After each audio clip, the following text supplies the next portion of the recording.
And you are watching German class. Welcome back to the new video. He is fond of learning. I am fond of playing cricket. She is fond of reading. My friend is fond of traveling. Are you fond of reading? Are you fond of learning new languages? ये sentence कैसे बनाएंगे आज हम सीखेंगे German में। English में तो बोला fond of means something you like to do, कोई काम करना आपको पसंद हो, आपको पढ़ना पसंद है, आपको टीवी देखना पसंद है, आपको सोना पसंद है, you are fond of something. ये स्ट्रक्चर है अंग्रेजी में फॉन्ड ऑफ। आपने पढ़ा भी होगा fond of reading, fond of playing, fond of sleeping. German में इसको बोलने के कई अलग अलग तरीके हैं, कई अलग अलग स्ट्रक्चर्स हैं हमारे पास, वो देखेंगे हम कैसे हम इनको जर्मन में अलग अलग सेंटेंसेस में बोल पाएंगे। और यदि हमें क्वेश्चन भी पूछना है, if you we have to ask question, are you fond of learning languages, is he fond of playing, ये कैसे पूछेंगे, इसको भी हम देखेंगे जर्मन में कैसे इनको बोला जाता है, लिखा जाता है। वीडियो अच्छी लग रही है तो लाइक करोगे और चैनल सब्सक्राइब करोगे ताकि आपको जब भी इस तरह की कोई और नई वीडियो आए आपको नोटिफिकेशन मिल जाएगा। शुरू करते हैं अपनी पहली सेंटेंस फॉर्मेशन को। I am fond of music, यहाँ वही स्ट्रक्चर है, I am fond of. German में इसके लिए क्या होगा, पहले ऑल्टरनेटिव देख लेते हैं। सबसे पहले सिंपल म्यूजिक मतलब सुनना, तो इश ह्योरे गैर्न म्यूजिक। एक हमारे पास ये स्ट्रक्चर होता है गैर्न, हम गैर्न लगा देते हैं means I am fond of doing, मैं उस काम को करने का शौक है, मुझे शौक है म्यूजिक सुनने का, मुझे ट्रैवल करने का शौक है, मुझे किताबें पढ़ने का शौक है, मुझे सोने का शौक है, मुझे खेलने का शौक है। ये इसका मतलब है, शौक है, फॉन्ड ऑफ।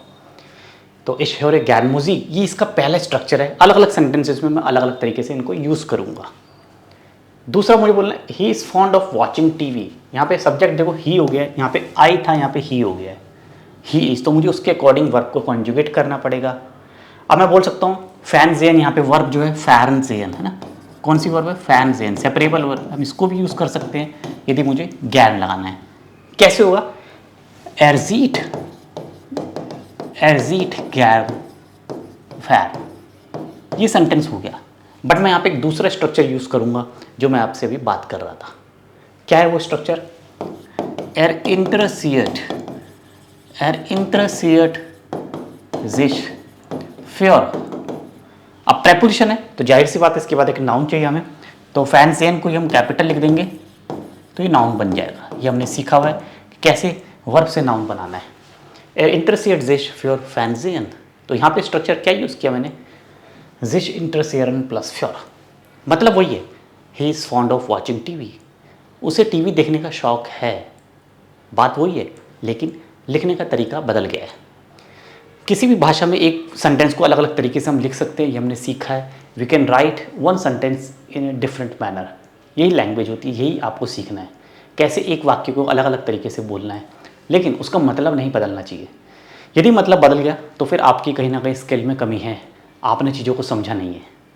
तो हमें समझना है कि मतलब बिना बदले और हम अपनी बात को अलग अलग तरीके से बोल पाएँ, ताकि सुनने में वाले को भी अच्छा लगे और हमें बोलने का भी एक नया अंदाज मिले। ये बहुत ज़रूरी है कि लिखते टाइम अलग अलग शब्दों का, अलग अलग स्ट्रक्चर्स का यूज़ करना लैंग्वेज में। We are fond of playing cricket. अब यहाँ पे सब्जेक्ट वी हो गया, मतलब प्लूरल है।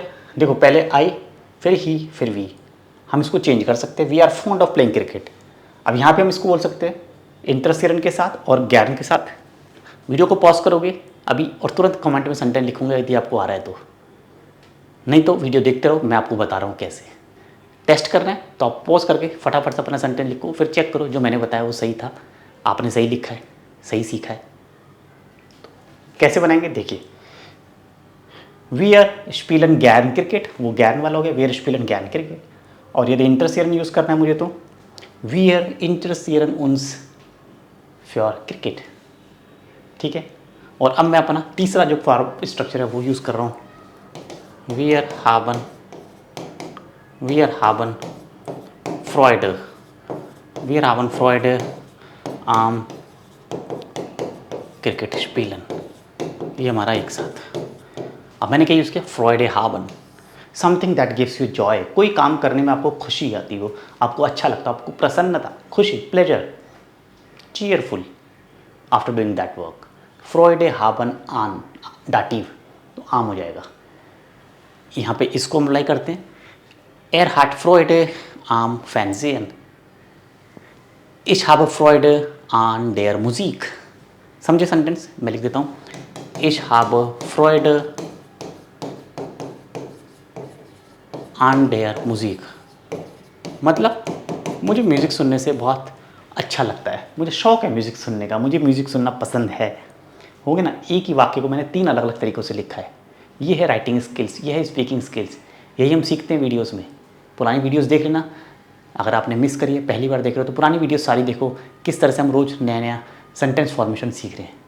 है ग्रामर आपने सब पढ़ा है, लेकिन आपको इसको प्रैक्टिस करनी है, अभ्यास करना है और इनको यूज़ करना है बोलने में और लिखने में, तभी तो मज़ा है लैंग्वेज का, यदि आप उसको अलग अलग तरीके से लिख के बोल पा रहे हो।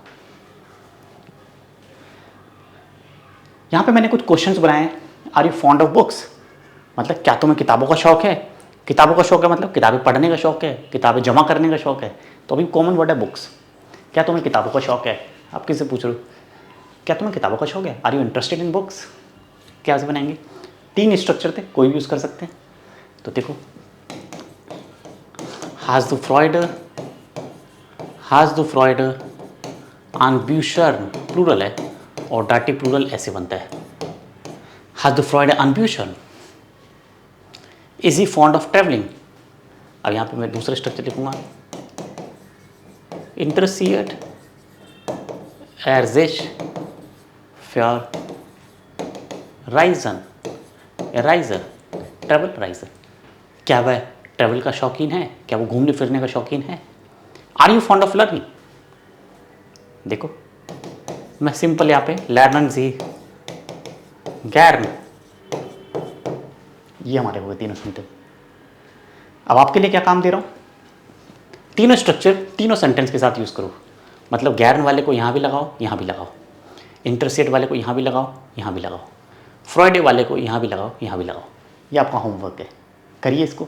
अगर आपने नोटबुक नहीं बनाई, एक सेपरेट नोटबुक बनाइए, उसमें लिखिए, प्रैक्टिस करिए और देखिए कैसे सेंटेंस आप बना रहे हो। सही है तो बताइए। वीडियो को पॉज करोगे, मैं अभी बोल के दिखा देता हूँ, फिर आप मैच करना। इसको बनाते हैं गैरन के साथ, are you fond of books, लेजन जी गैरन ब्यूशर, मैंने यहाँ पे वर्ब यूज़ कर दी लेजन, क्योंकि यहाँ बुक वर्ब नहीं है, तो मीन्स तुम्हें किताबें पढ़ने का शौक़ है। मैंने इसका मतलब ये लगा दिया, क्या तुम्हें किताबें पढ़ने का शौक़ है? राइजन राइस्ट एर गैर, राइजन वर्ब ले ली मैंने, वर्ब भी होती है, राइस्ट एर गैर। लर्निंग के लिए मैंने लिख लिया, ये तो गैर में ही है, इसको हम चेंज कर लेते हैं, इंटरसियर्स टू डिश फ्योर लर्नन, इंटरसियर्स टू डिश फ्योर ब्यूशर। ठीक है, फ्रॉइडे पे आ जाते हैं, hat er Freude an der Reise, hast du Freude am Lernen। ये हमारे तीनों सेंटेंस हो गए, आपने सुना। वीडियो पॉज करके देखोगे और बनाओगे सेंटेंसेस अपने। आगे हम पढ़ते हैं। अब यहाँ पे मैंने एक क्वेश्चन लिखा, what are you fond of. ये क्वेश्चन है, आप किससे पूछ रहे हो कि तुम्हें किस चीज़ का शौक़ है। भाई आपको किस चीज़ का शौक़ है, आप किससे पूछ भी तो सकते हो सवाल। तो जब आप पूछोगे तो कैसे पूछोगे, उसका क्वेश्चन कैसे बनेगा जर्मन में। फिर वही अलग अलग तरीके देखते हैं। पहला, वो फ्योर इंटरेस्ट टू डिश, व्हाट आर यू इंटरेस्टेड इन।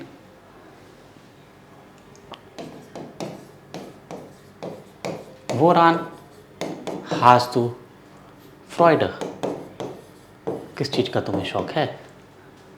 और यहाँ पे तीसरा देखो, वास मार्क्स टू गैरन, what you love to do. ये मैंने 3 क्वेश्चंस बनाए हैं। आया मज़ा, ये हमने सीखा है आज कैसे इस स्ट्रक्चर को यूज़ करना है। इसको यूज़ करिए, प्रैक्टिस करो, ऐसे आप भी लिख लिख के प्रैक्टिस करो, डेफिनेटली जर्मन इंप्रूव होगी। वीडियोस देखो, बहुत सारी वीडियोस है चैनल पे, एग्ज़ाम प्रेप की और भी वीडियोस हैं काफ़ी सारी। नए बैचेस हमारे जुलाई से फर्स्ट वीक से स्टार्ट होंगे, B1 B2 और बिगनर्स लेवल भी। कॉन्टैक्ट डिटेल्स है, कॉन्टैक्ट कर सकते हो लाइव जूम क्लासेस के लिए। Thank you so much, auf Wiedersehen।